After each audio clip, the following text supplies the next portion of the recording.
한미 정상회담 결과는 최고의 회담이라는 자화자찬에도 불구하고 주변 국가의 관계에서는 우려스럽고 한반도 평화와 관련해서는 레토릭에 그쳤습니다. 마스크를 벗은 회담이었지만 답답함은 여전합니다.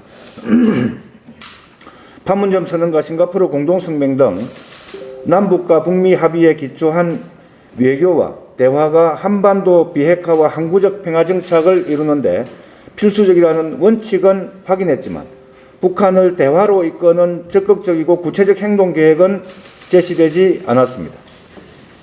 오히려 대중국 포위 전략을 포함한 미국의 세계 전략에 한국이 수동적으로 수용하는 태도를 보여 앞으로 미국의 세계 전략에 한국이 발맞춰야 하는 처지에 놓였습니다. 일부에서 회담의 긍정적 결과로 평가하는 미사일 지침 폐기 역시 미국은 중국을 견제하는 한국의 능동적 행동이라는 관점에서 접근했을 가능성이 높고 동북아 군비 경쟁을 촉발하는 위험도 안고 있습니다. 우리가 미사일 등 모든 부분에서 완전한 주권을 갖는 것이야 당연하지만 동아시아 평화를 선도하기는커녕 군비 경쟁을 부추길 수 있는 길을 가는 것은 자랑일 수는 없습니다. 정의당은 우리 정부가 미국의 세계 전략을 수용하는 하위 파트너로서의 수동적인 역할이 아니라 평화와 공동번영이라는 우리의 국익에 입각한 북핵 대응과 동아시아 주변국 관계 등 외교 안보 전략을 정립할 것을 촉구합니다. 수직적 한미동맹에서 벗어나 변화하는 세계 질서 속에서 한반도와 동아시아 평화를 만들어가는 외교 안보 전략, 기후위기와 지구적 차원의 양극화와 불안한 시대를 극복하는 세계 시민의 일원으로서 책임을 다하는 중견국 외교를 적극적으로 전개해야 합니다. 전 지구적 생존을 위협하는 기후위기 대응과 관련해서도 올해 안에 2030년 목표를 발표하겠다는 말을 다시 반복하는 수준에 머물러서 답답하기만 합니다. 위기를 위기로 인식하는지조차 의심스럽습니다. P4G 정상회의 개최국에 걸맞는 과감한 온실가스 감축 목표와 구체적인 실행 계획을 시급히 수립할 것을 촉구합니다. 아울러 원전 기술 수출과 해외 사업 수주는 탈원전 정책에 역주행하는 것이라는 점도 지적을 합니다. 이번 회담은 한국이든 미국이든 정권에 따라 대북 정책 방향이 바뀔 수 있다는 것을 다시 한번 확인하였습니다. 비록 5년을 통치하는 정부라 하더라도 시민들의 공감과 지지를 바탕으로 하는 중장기적 약속과 계획을 마련해야 합니다. 그런 관점에서 정의당 역시 한반도 비핵화와 항구적 평화 정착을 위한 모든 노력을 다하겠습니다. 감사합니다. 손실보상 소급 적용 관련된 모두 발언 드리도록 하겠습니다. 내일 손실보상 관련 입법 청문회가 열릴 예정입니다.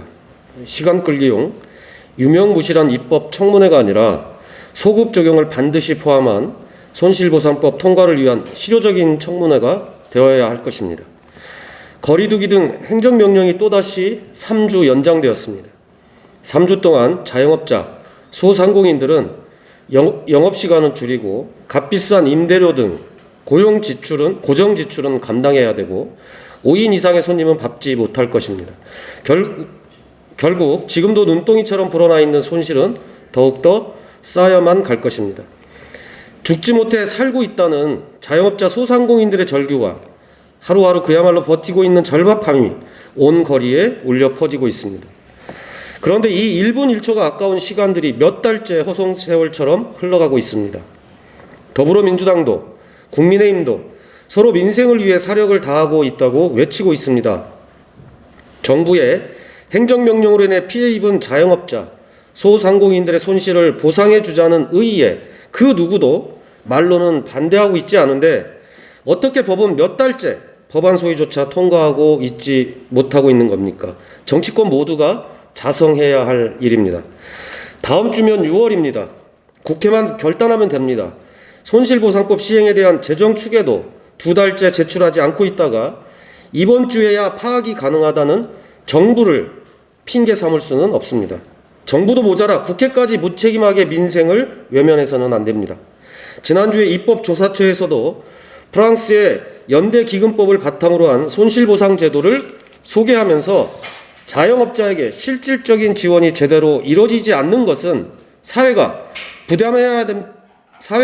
부담해야 하는 비용을 자영업자에게 전가하는 것이고 향후 더 큰 사회적 비용으로 다가올 수 있다고 경고하며 국가재정 부담을 감수하더라도 법제화를 통해 지원해야 한다고 밝힌 바 있습니다.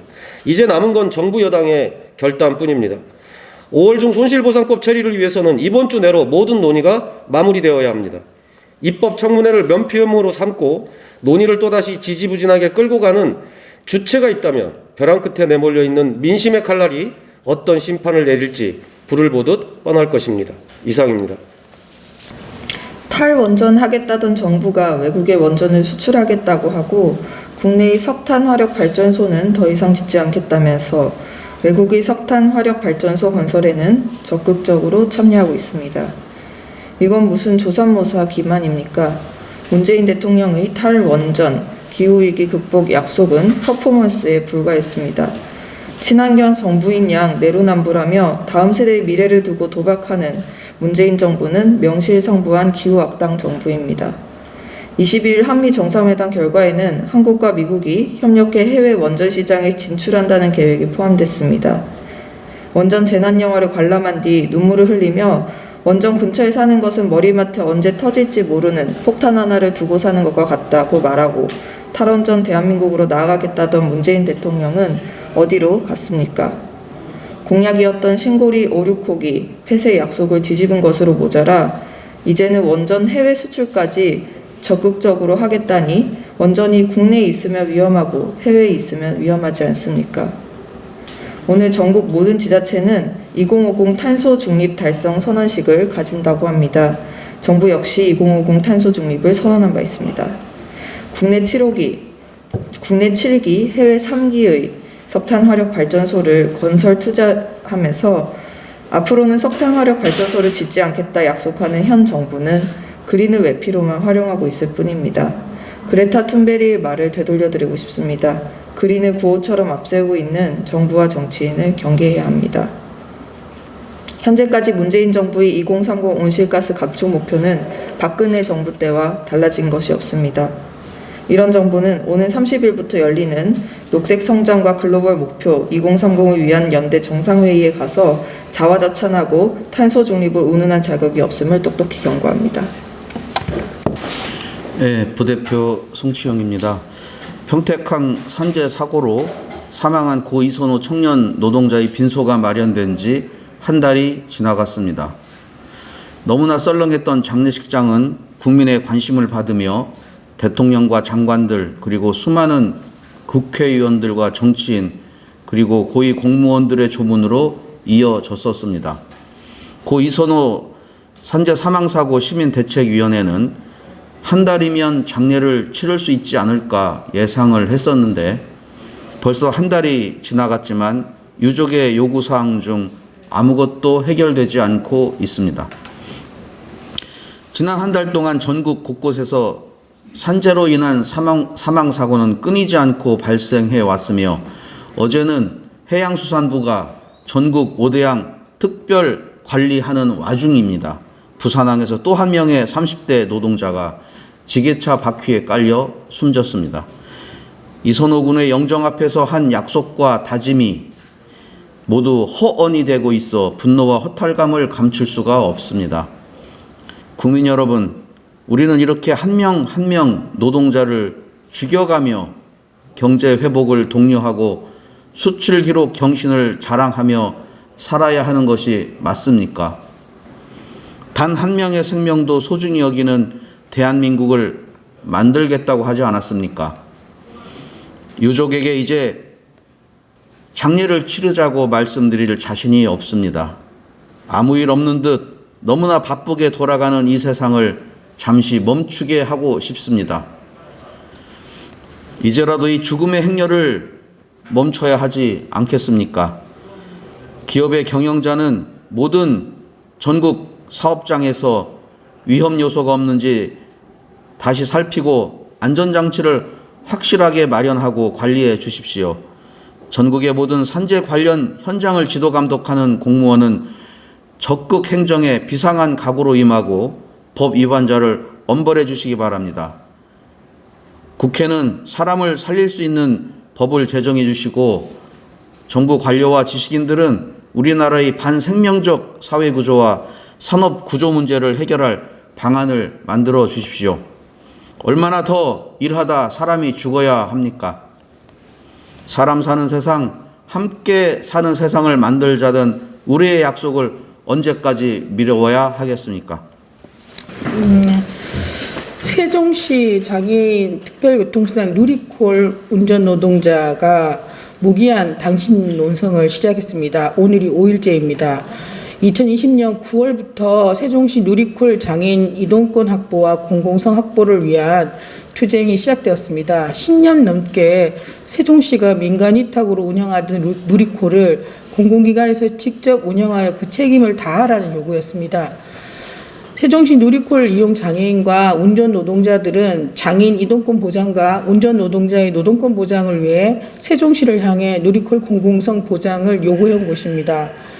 긴 투쟁의 결과로 세종시는 세종교통공사에 누리콜을 위탁함으로써 공공성 보장이 실현되고 있습니다. 하지만 세종시와 세종시교통공사는 택시 운전 또는 누리콜 운전 경력 3년 이상이라는 조건으로 채용 공고를 내어 기존의 누리콜 운전 노동자의 절반이 채용에 응시조차 할 수 없게 되었습니다. 세종시가 누리콜 운전 노동자의 고용 승계를 거부한 것입니다. 고용노동부도 민간 위탁 정책 추진 방향에 따라 민간 위탁에서 공공 위탁으로 전환될 경우에 기존의 노동자를 고용 승계하도록 답변했음에도 불구하고 이에 대한 고려가 전혀 없습니다. 장애인 이동권은 모든 교통수단 및 도로를 차별 없이 안전하게 편리하게 이용하여 이동할 수 있는 권리입니다. 세종시가 장애인 이동권 보장과 함께 누리콜 운전 노동자의 권리 보장을 해야 합니다. 누리콜 공공성 확보를 위해 장애인 이용자, 누리콜 운전 노동자의 투쟁에 대한 보복이 아니라면 세종시는 정부의 가이드라인에 따라 세종시 누리콜 노동자의 완전한 고용 승계를 보장하십시오. 정의당 부대표 박창진입니다. 항공산업 종사 노동자들의 건강권을 지키기 위한 제도 개선이 필요합니다. 북극 항로 비행으로 인한 우주 방사선 피폭으로 백혈병에 걸린 후 5년 동안 백혈병을 앓다 지난해 5월 숨진 대한항공 전직 항공 승무원의 산업재해 신청이 해당 승무원이 사망하고 1년이 지난 뒤에야 산업재해로 인정되었습니다. 비행 근무로 인한 방사선 피폭이 산재로 인정된 것은 이번이 처음입니다. 2019년 자료에 따르면 항공운송산업 종사자의 백혈병 발병률이 공무원보다 1.86배, 일반 노동자보다 1.77배 높다는 결과가 있습니다.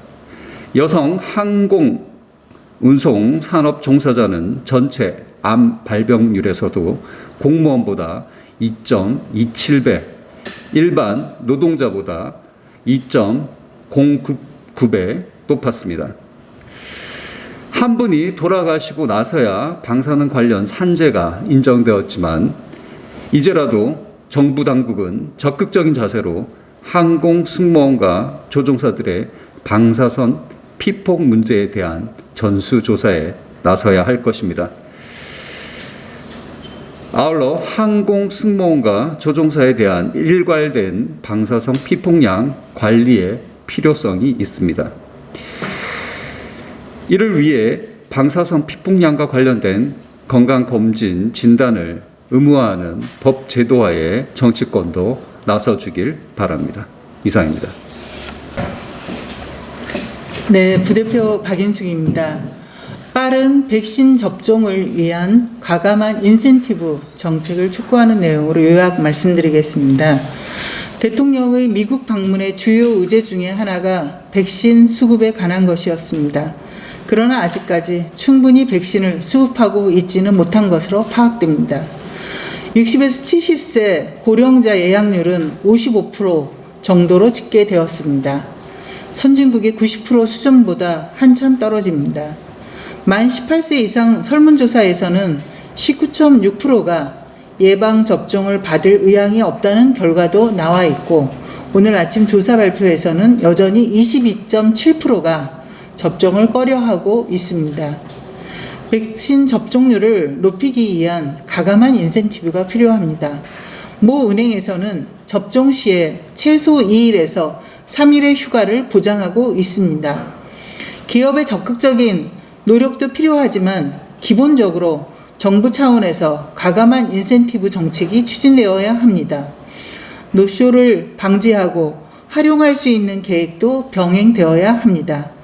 한 손에는 민생을 살리기 위한 소급 적용 손실보상법 및 최저임금 인상을 적극 추진하고, 한 손에는 백신을 통해 빠른 집단 면역 형성을 추진할 때입니다.